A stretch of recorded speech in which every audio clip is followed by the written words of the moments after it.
Hey class, thanks for jumping in. Hope you're having a good day. I always feel a little bit guilty when I talk about this particular subject. It kind of feels unspiritual. It feels almost judgmental to say that I'm dealing with an impossible person. So quickly, let me make this distinction for you as we move along. A lot of times when we're in conflict, we'll accuse or think we're dealing with an impossible person, when in essence we might be dealing with a difficult person. And the reason I know that is because when I'm in conflict, I don't think I'm impossible, but at times I'm difficult to deal with. And so I just caution you with quickly assuming that you're right now in the midst of a conflict with an impossible person. And, when this is all said and done, one of the things I want to point out too is there are some situations where you have to be willing to forego the relationship with an impossible person, because sometimes impossible people become dangerous people. And I don't recommend people stay in relationship with impossible people or dangerous people. And so what I meant to say is dangerous people. You may choose, whether it's in the context of a small group or some sort of relationship, you may choose to realize, wait a minute, I'm dealing with somebody that I cannot reason with, but I don't necessarily want to fire them from my life. This gets a little bit dicey when we consider the fact that I'm in family with somebody impossible, or as is often the case in my office, I'm married to somebody will tell me I'm married to an impossible person. So anyway, this is kind of funky territory that we're moving into here. I used to not talk about this in the conflict classes. Then I realized I was coming into contact with a number of individuals who really had tried absolutely everything to deal with this person in their life. And they really, really tried, and nothing seemed to be working. So, again, as I've asked you all along, don't go diagnosing people, don't go pointing fingers, but, just sit back, listen, maybe do some self awareness. Maybe somebody's told you you're, maybe if not impossible, difficult to deal with, and there might be some growth in all of this for you too. Please realize that they exist. I'm fully aware that Jesus does desire that we honor people in our lives. That it's kind of unfair for me or anybody else to just ascribe a label to someone without really knowing them. But like the person I talked about just a few minutes ago, it's sometimes helpful to realize that in your own life there are people that are impossible to deal with, just are, and you might come to the conclusion that you're incompatible with that person. I often get asked, okay, this looks nice. It's nice on PowerPoint, but what if I'm married to this person? Are you telling me, Dr. Rota, that I'm supposed to divorce this person? I said, no, no, but you'll have to recognize, and what we call reframe that relationship to the point where you might decide you're still together, but you're just not very compatible in some areas. And that sucks to come to that place, but you might be bumping into some rather profound mental health challenges, narcissism,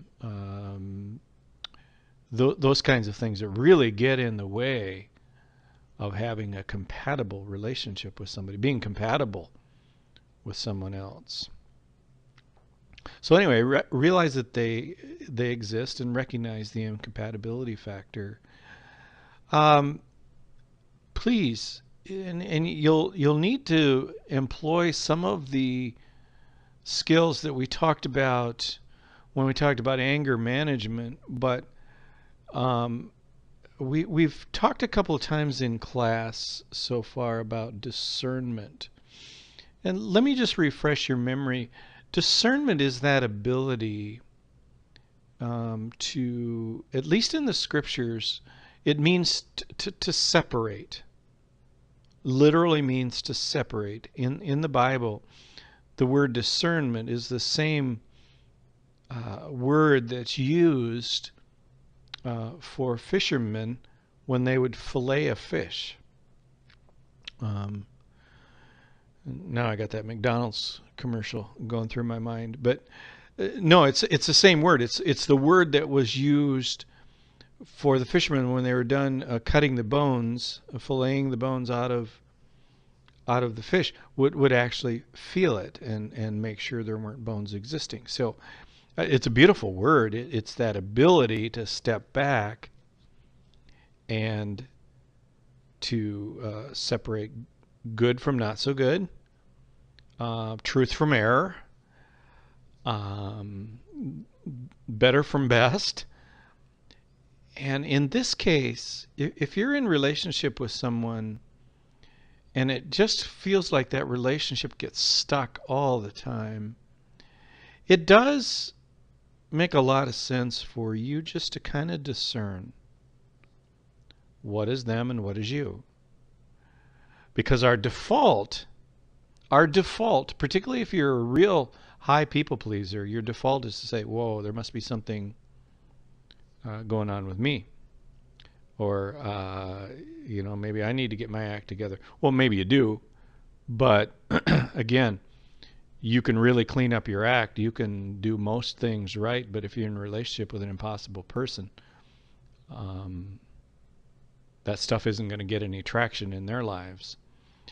So discern what is you and what is them. A lot of people take shots at Sigmund Freud, and that's fine, I guess. But he used to talk about projection.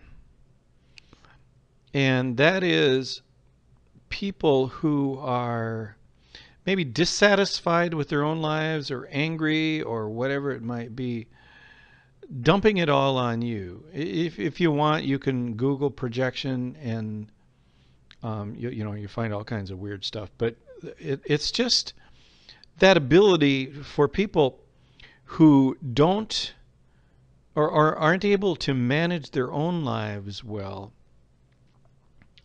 to project it all on you. And if you're a high people pleaser, you may buy it and you say, maybe you're right.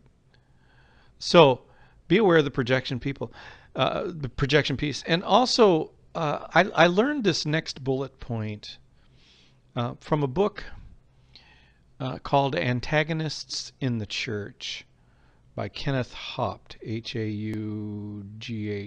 I think. What he recommends is you do not reason with an impossible person. There's often, you guys, this mistaken notion that if I just present enough facts, or if I just give this person enough evidence that their behavior is whacked out, or that they're not seeing life clearly, that there'll come a time when they say, oh, now I get it. Sure, thanks. With an impossible person, that's not going to happen. And it's not going to happen for reasons we don't have time to go into in this particular PowerPoint lecture. But there are lots of moving parts going on. There's lots of stuff happening in the mind of an impossible person, when you try to explain their behavior, or even try to explain yours. And so in some cases you may just have to say, okay, I could have Jesus himself right next to me explaining what's going on, and the person just won't buy it. They won't buy it. I also learned from Kenneth Hopp's book that if you're in relationship with an impossible person and they begin to question your integrity, don't defend it. Just protect it. Here's what I mean by that. A number of years ago, actually when I was reading Kenneth Hopp's book, Antagonists in the Church, there was an individual in the church I was pastoring who really made it a point to remind me that I wasn't keeping regular office hours, which is weird because any of you who have been in ministry, or any of you are thinking about ministry or involved in any sort of ministry venue right now, it's not like a 9 to 5 gig. It's not like where you go into the office 2 hours and do churchy stuff or religious stuff and then you go. So he would drive by the church and he would see that my car wasn't there. And he would just regularly press me on this. And I found myself regularly defending my integrity and say, actually, I was, at St. Jude's Hospital, or I was at this meeting in town, or whatever. And I remember looking in this person, and I could tell that in direct proportion to me, A, reasoning with him, and B, defending my integrity with him, I could tell it just fueled something rather dark. I don't know how else to explain it other than Kenneth Hopp is right, and others who write about these kinds of dynamics are true, and that is, when you try to defend your integrity to an impossible person, they kind of take delight in the fact that you're defending your integrity to them. And that's when it gets a little bit weird, and you're going to have to monitor your anger in the midst of that, because you can tell, as you've tried to reason or as you've tried to defend your integrity to an individual, you can tell that it's not landing anywhere in this person's mind. They're thinking about what they're going to say to you next.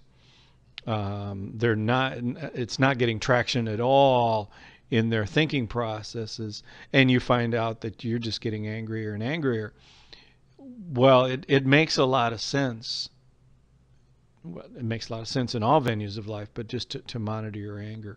Why am I getting more and more angry as I'm having this conversation? Why is there a part of me that just wants to throttle this person? Those are the kinds of things that I'm talking about. It's interesting. One of the dynamics that I was reading about being in conflict with an impossible person is, and specifically how to monitor your anger, is impossible people really do want to be in control of your life. That doesn't mean that a controlling person is an impossible person. What I'm telling you is one of the dynamics that makes an impossible person impossible is they want to be in complete control of everything. So I was reading, when you're in a relationship with somebody where you can't really necessarily excuse yourself from that relationship, maybe it's a boss or whatever, there are times when you need to take control of the scheduling. Let me give you an example. This particular person I was talking about a few minutes ago in the church would always That's exaggeration. Often um, come up to me before the sermon at the church I pastored and say, do you have a few minutes after church that we could talk? Well, okay. A, don't do that to anybody. B, at the time, I'm kind of young and not nearly as, I guess, people savvy uh, as the years have given me some wisdom, and also I was a big people pleaser back then, so I remember getting up to speak and thinking, dang it, now I got to have this conversation. So what I did as a result of some of my reading, some of my processing, is I said, actually, and I'll just call him Jim for now. Jim, no, after the sermon today, after church would not be a good time for me. Tell you what, next Friday at 9 o'clock, I've got 15 minutes. That would be a good time. And it's just a way of reassuming control. Not that you're a controlling person, but the person that you're trying to have this relationship with is. And when you reassume control of the areas that you can, you'll be much healthier. And as I mentioned before, there are times when you have to be willing to forego the relationship. And that's the sticky part. That's the part where I often get challenged on this by people who really work hard at faith integration and say, but aren't we supposed to love everybody, and aren't we supposed to be in good relationship? That part I don't know. I do know that Jesus one time talked about, you go into a particular village, and he's instructing his disciples at this point. He wasn't instructing us, but he says you go into the village, and if they won't listen, or if they won't grant you hospitality or whatever, you shake the dust off your sandals and you move on. And I particularly appreciate the teaching by Paul in Romans chapter 12. I believe it's verse 10, where Paul says, be at peace with all people as much as it depends on you. And I'm really thankful that God allowed that phrase to be to be put in that passage, because a lot of times, folks, it doesn't depend on you. You've done what you need to do. You've tried a lot of things. You've hired a number of counselors. You've done a bunch of stuff, and you just come to that place that says, I think I need to forego this relationship. And it's the real deal. Sorry, but it just is. And let me talk a little bit with you about that discernment process that we highlighted just a few minutes ago. These are all not necessarily bullet points, but these are just things that you can kind of file away and say, hey, why, for instance, am I doubting my judgment with this person? When I'm with other people who are important to me, I don't doubt my judgment with them, but why am I doubting my judgment with this person? Why does just this person being present right now cause me some angst? Virginia Satir calls that crazy making, where you begin to doubt your judgment in this relationship. Lots of people have used this next phrase quite a bit, walking on eggshells. There's just this, you're always or often worried, am I going to say the right thing? Am I going to set this person off?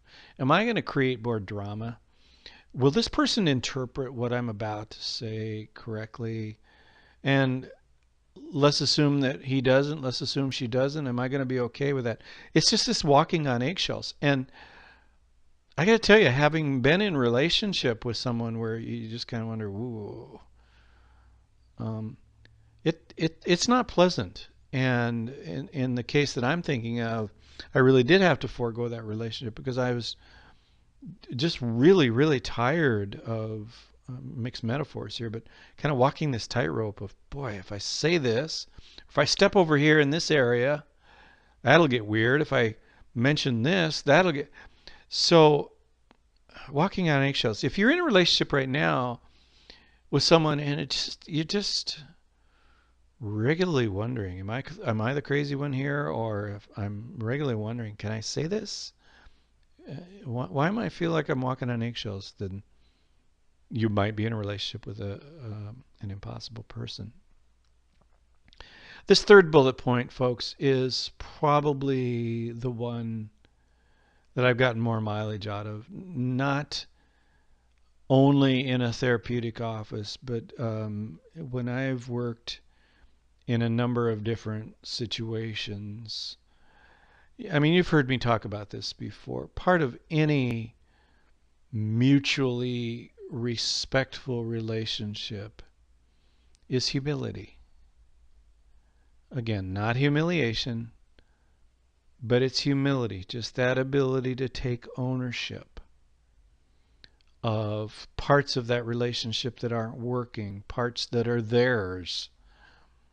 Uh, it, it it is the real deal, not just the real deal biblically, but I'm here to tell you that the the the best and the deepest and the most fulfilling relationships that you and I have are with people who periodically say, Dan, I'm sorry. Or periodically people to whom we can say, I'm sorry. And get by with it and not be held hostage with that. But for purposes of this discussion, I just want you to know that you might be in an impossible relationship with someone if they rarely, if ever, assume responsibility.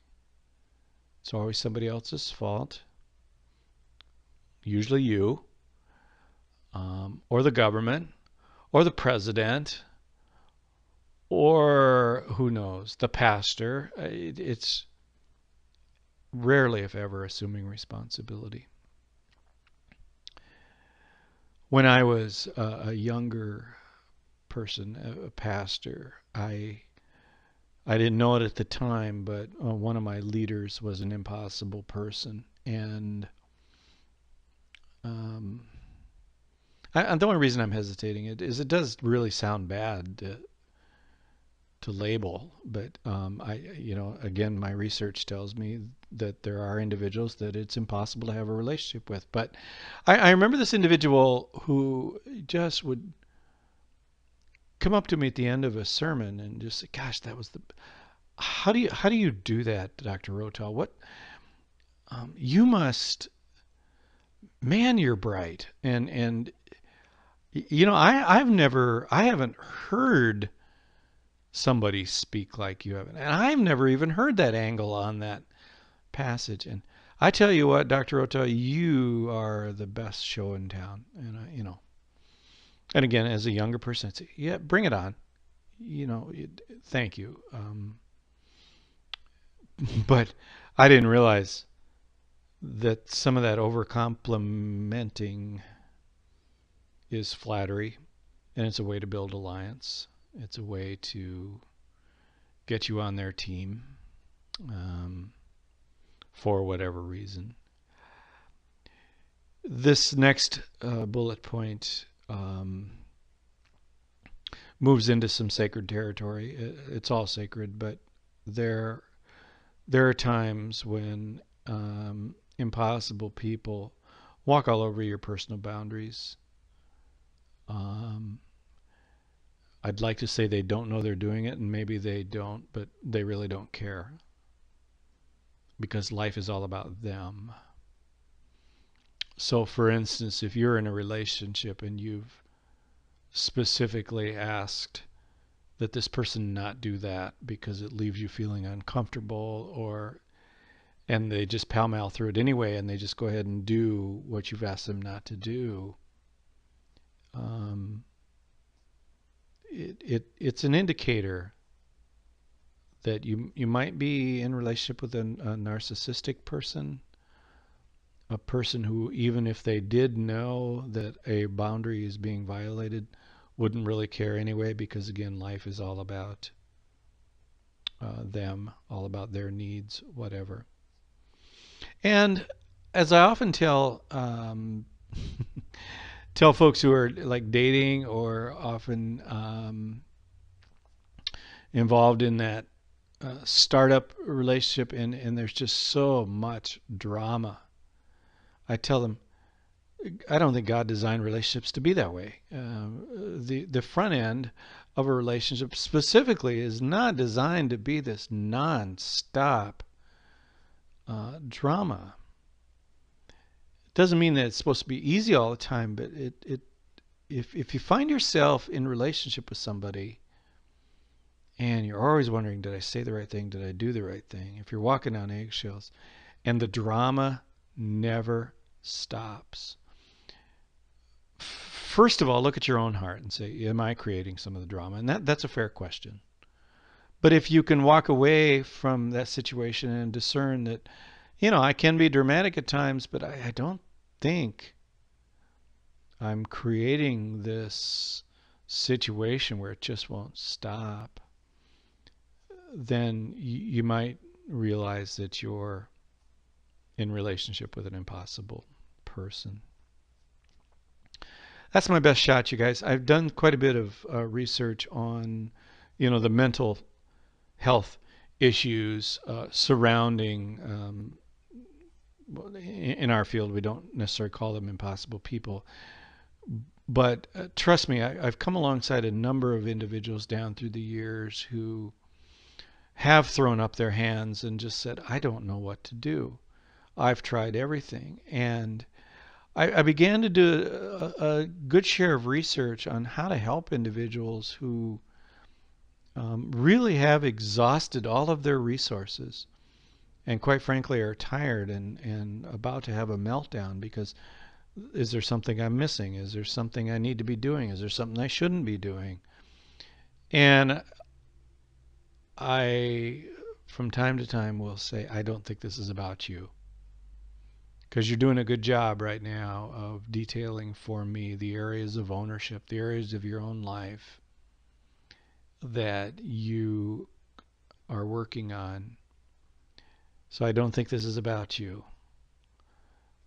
And I'll say it, you might have to forego this relationship because everything that you're trying, including humility, which has moved into humiliation, just isn't working. So anyway, I realize this is an online lecture, and I realize the opportunity to tease this out face-to-face might be limited. But I look forward to the opportunity if you want to ask me questions about this. It does often hook into some stuff with my students, and we need to have a conversation about it. But anyway, there you go. The discernment process and impossible people. Thanks for listening, folks. See ya.